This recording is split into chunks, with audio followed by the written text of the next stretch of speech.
എന്താ വിളിച്ചേട്ടാ? ഇല്ലടി ആ കൊച്ചേ ഒരുപാട് ആഗ്രഹിച്ചാണ് ക്യാമ്പിൽ വരണമെന്നുള്ളത്. എന്താ ചെയ്യാൻ വിളിച്ചേട്ടാ? നമ്മുടെ ഈ ക്യാമ്പിന്റെ പേരും പറഞ്ഞ ആ കുട്ടി എന്തോരം അടിയും വഴക്കും കിട്ടിയെന്നറിയോ? അതെന്തോരം കരഞ്ഞിട്ടുണ്ട്. തങ്ക ചേച്ചി ഇവിടെ വന്നിരുന്ന് പറഞ്ഞത് എൻ്റെ അടുത്ത്. അവരും കരയായിരുന്നു. അല്ല, എന്ത് സന്തോഷമായിട്ടാണ് അവിടെ വന്നിരുന്നെന്ന് അറിയാം. എൻ്റെ മടിയിരുന്ന് ഞാൻ കാര്യങ്ങളൊക്കെ പറഞ്ഞു. വരാം മാമ, എല്ലാവരെയും വിളിച്ചോണ്ട് വരാം. ഇന്നാണ് ആ ക്യാമ്പെന്ന് അറിഞ്ഞുകൊണ്ട് തന്നെയാണ് അവൻ ഇത് ചെയ്തത്. അവനെ പാലേക്കൊന്നും വെക്കാണില്ല, ഇവിടെയെങ്കിലും ഒളിച്ചിരിപ്പുണ്ട്. അല്ലാന്നുണ്ടെങ്കിൽ നമ്മളോട് ഇത്രയ്ക്ക് ദേഷ്യം അവർക്ക്. അവ അങ്ങനെ തന്നെയല്ലോ, അവ അങ്ങനെയാണല്ലോ എല്ലാത്തിനും.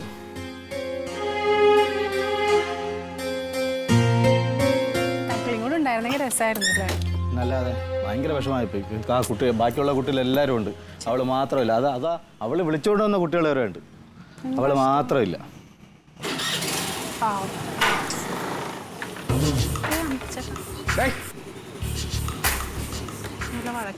എന്ത് നിന്റെ ക്യാമ്പ് ഇന്നല്ലേ തുടങ്ങണം? അതുകൊണ്ടൊന്നുമില്ല, എന്റെ തക്കളി മോളെ കൂടെ പങ്കെടുപ്പിക്കണം ക്യാമ്പിൽ. ശരിക്കും പറഞ്ഞാണോ? എന്ത് പറ്റി നിനക്ക്?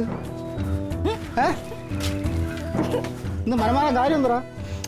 ഒന്നുമില്ല, പിന്നെ നടക്കട്ടെ പരിപാടികൾ. എല്ലാരും വന്നിട്ടുണ്ട്.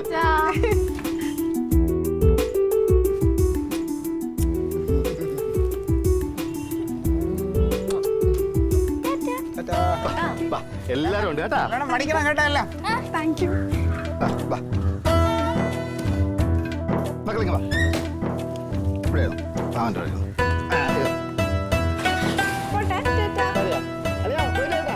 നീ കൂടെ അങ്ങോട്ട് വാ. വാ, ഒരു വൈകുന്നേരം ഒന്ന് ഇറങ്ങട്ടോ.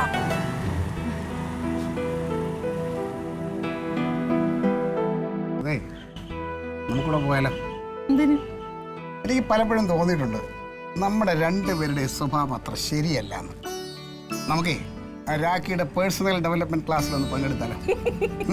നമ്മൾ രണ്ടുപേരും വേണ്ട, ക്ലീറ്റോ മാത്രം മതി. ഞാനൊക്കെ അത് നിന്റെ തോന്നൽ. അതാണ് ഞാൻ പറഞ്ഞത്. എനിക്ക് തോന്നുന്നത് നിന്റെ സ്വഭാവത്തിനാണ് കുഴപ്പമെന്ന്, നിനക്ക് തോന്നി എന്റെ സ്വഭാവത്തിനാണ് കുഴപ്പമെന്ന്. അതുകൊണ്ടാണ് ഞാൻ പറഞ്ഞത് നമുക്ക് രണ്ടുപേരുടെയും സ്വഭാവത്തിന് എന്തോ കുഴപ്പമുണ്ട്, നമുക്ക് ഒരുമിച്ച് പോവാന്ന്. രാഗി വേണോ?